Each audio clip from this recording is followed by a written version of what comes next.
Assalamualaikum warahmatullahi wabarakatuh. Selamat pagi sobat trader semuanya dimanapun saat ini Anda berada. Jumpa lagi dengan Bisa Trading di hari ini, hari Selasa 1 Oktober 2024. Seperti biasa kita akan coba memetakan nanti satu depan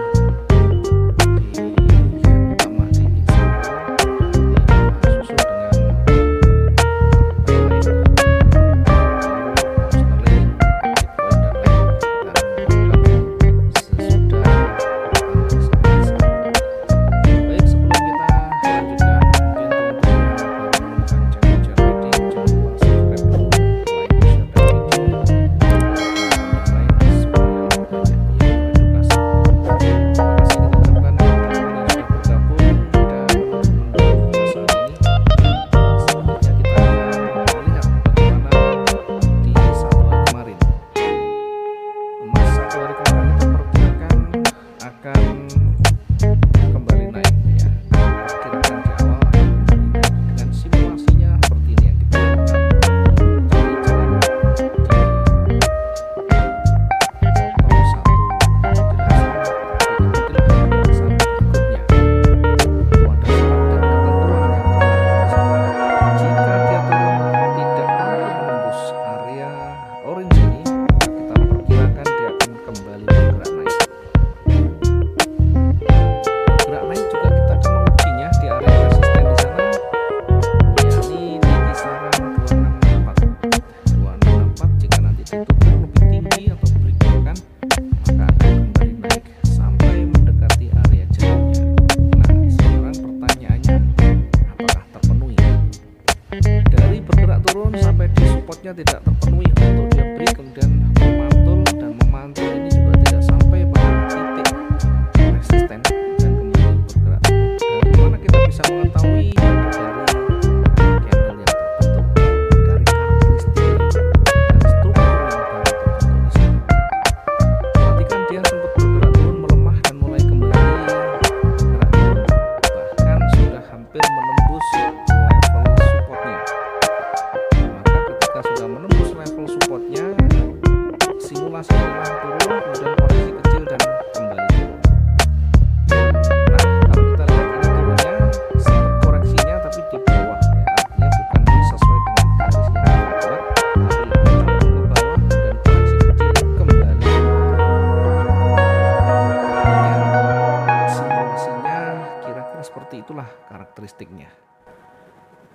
Nah, kemudian bagaimana ketika satu posisi di awal kita menggunakan buy-nya tersentuh dulu ya, misalnya. Kita lakukan tentu satu membatasi, yang kedua menempatkan di mana kita akan recovery. Sehingga tidak terlalu fokus pada entry kita, tetapi begitu kita masuk di mana kita meresikukan, sampai berapa batasan kita dan di mana kita menempatkan untuk recovery-nya, atau setidaknya untuk menutup kerugian yang ada. Kalau kita lihat dari pergerakan yang ada, kita bisa menempatkan di jarak 500, 400 dan sesuai dengan kita yang menjadi aturan main kita, atau bahkan berada di bawah support juga boleh, asalkan itu memang betul menjadi SOP yang kita gunakan. Maka kalau kita sudah mengetahui posisi yang sudah tidak sesuai dan batasan yang kita sudah siapkan, maka recovery kita sudah siapkan juga. Maksimal bergerak turun pun akan bisa menutup kerugian yang ada. Jadi tidak usah bingung ketika sell marketnya naik, ketika buy marketnya turun, karena itulah pasar. Kalau kita meminta yang sesuai analisa, maka nanti mungkin saja kita bisa dapatkan hanya beberapa kali ke depan. Tapi pada selanjutnya, kesempatan berikutnya nanti pasti akan menemukan kegagalannya. Sehingga yang selalu kita tekankan adalah bagaimana kita manajemen resiko, bagaimana kita bisa survive dengan memperbanyak latihan recovery-nya.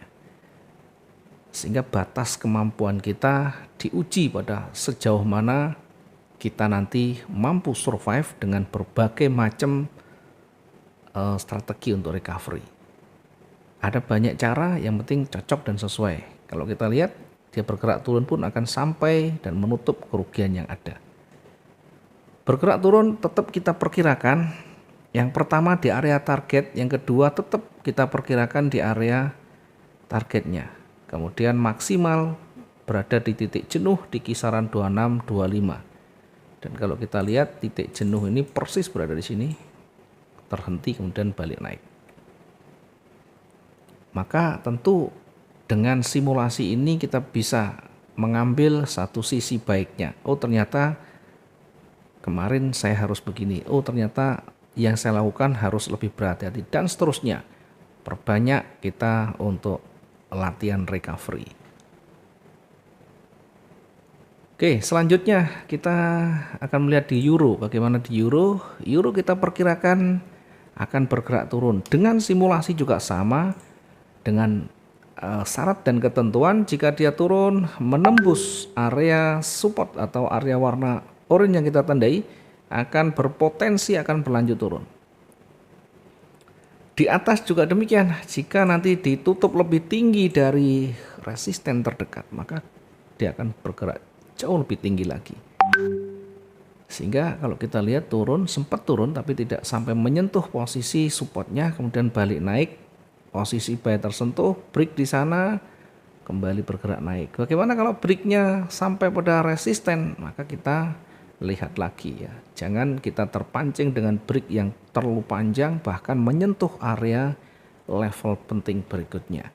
Posisi buy dari sini kita bisa dapat maksimal dari targetnya.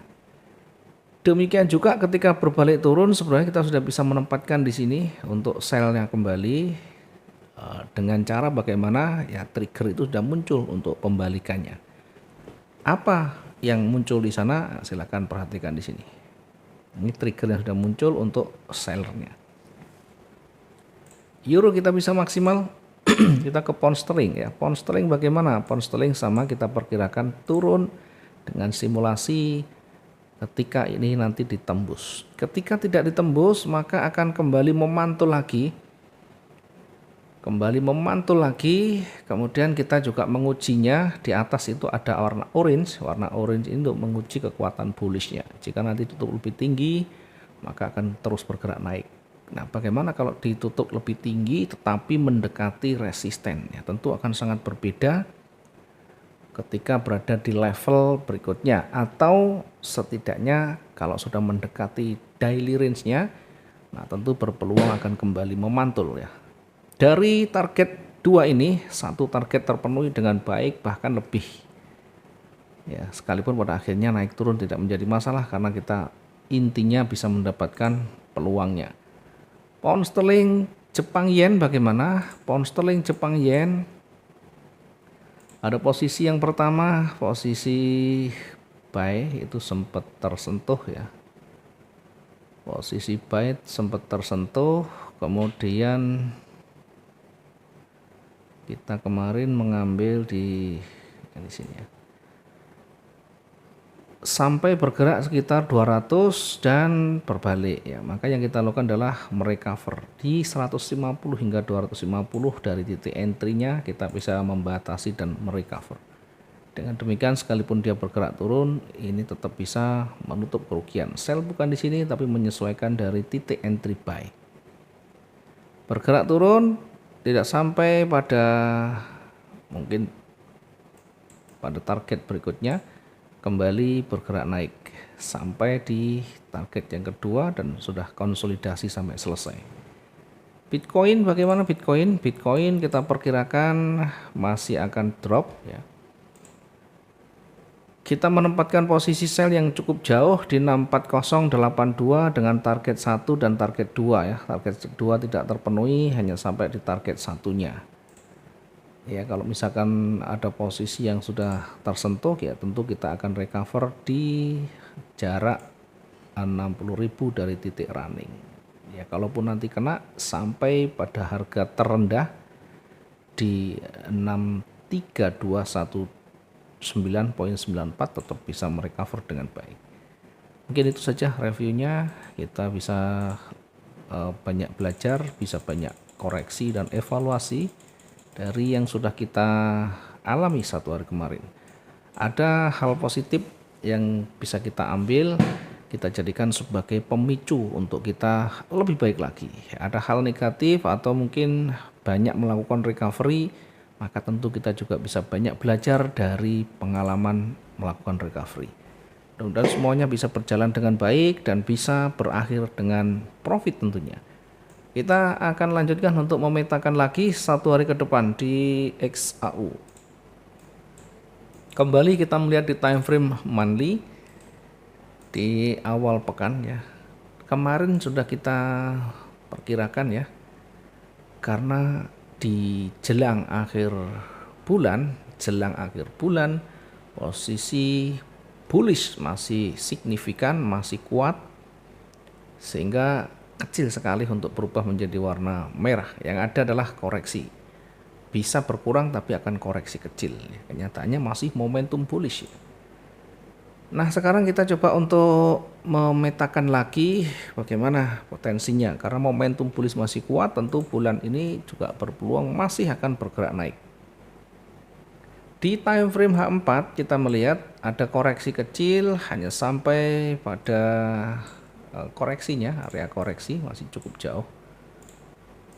Dan mulai ada penolakan, mulai ada rejeksi, mulai ada bullish yang kembali menunjukkan kekuatannya, sekalipun belum terkonfirmasi kuat, tapi bullish sudah mulai muncul dan rejeksi sudah mulai ada. Kita tandai di situ untuk area penting yang terdekat untuk nanti menguji kekuatan bearishnya. Jadi kalau saya tarik,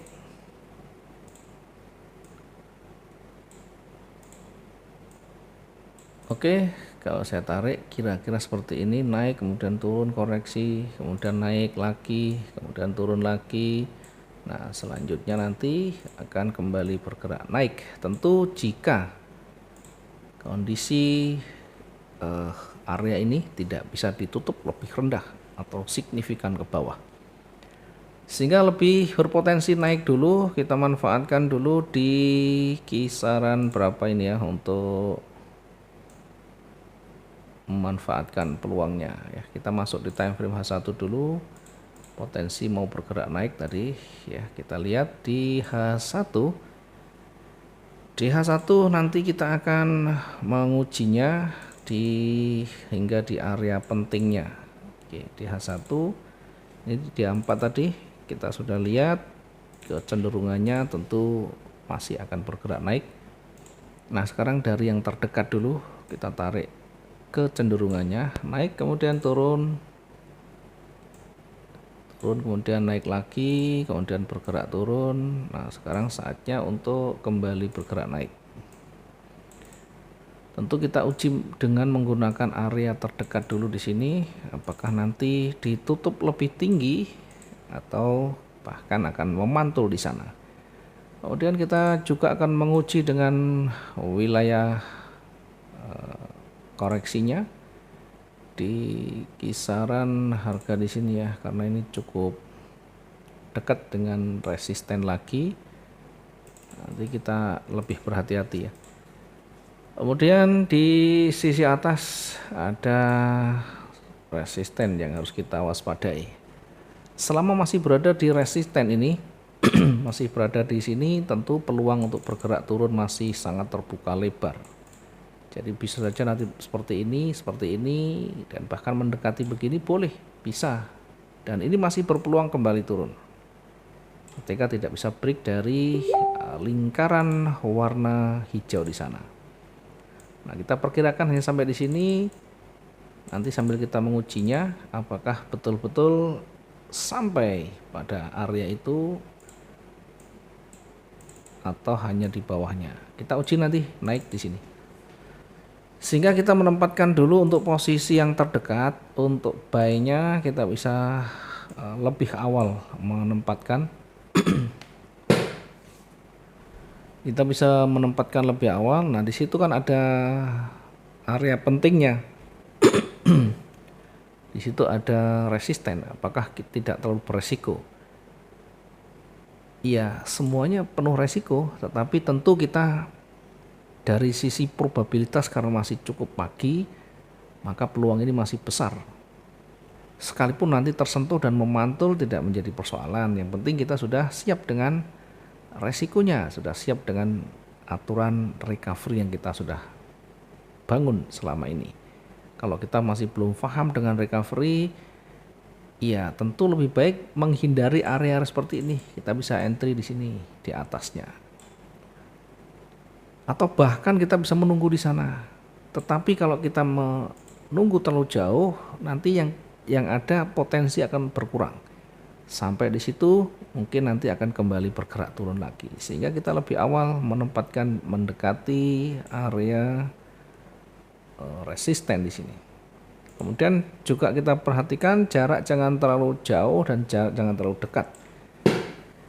Mengingat kita hanya bermain harian atau kita manfaatkan dari pergerakan-pergerakan kecil di time frame H1-nya.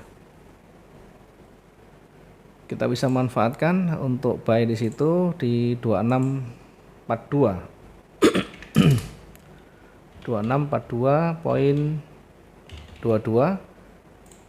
Kemudian nanti target yang terdekatnya kita tempatkan di area retrace-nya di situ ya, batas maksimum retrace-nya kita turunkan sedikit.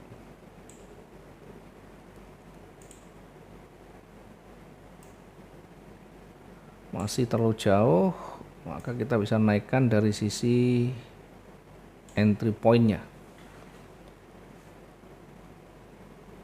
Kita bisa naikkan menjadi 2642.85.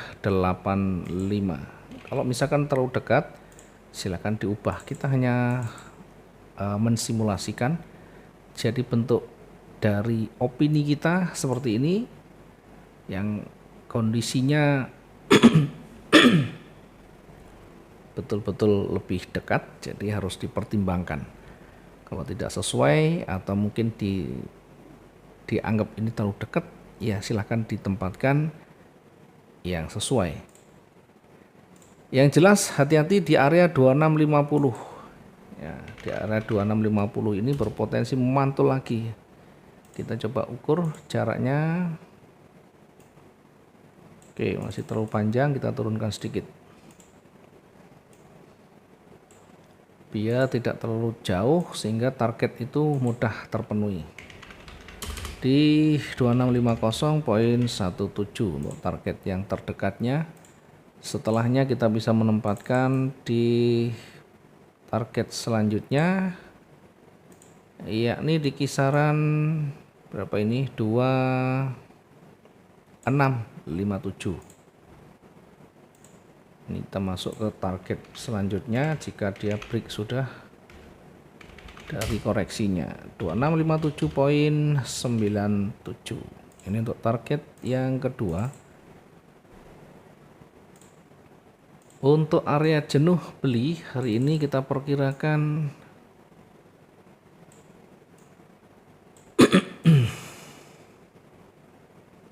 ya maksimal kita perkirakan di sini saja.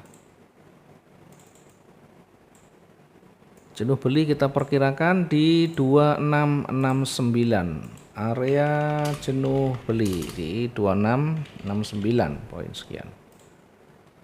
Oke, ini adalah simulasinya. Jika nanti di area retrace-nya ternyata break, ya nanti bisa naik sampai target yang kedua, bahkan sampai area jenuhnya.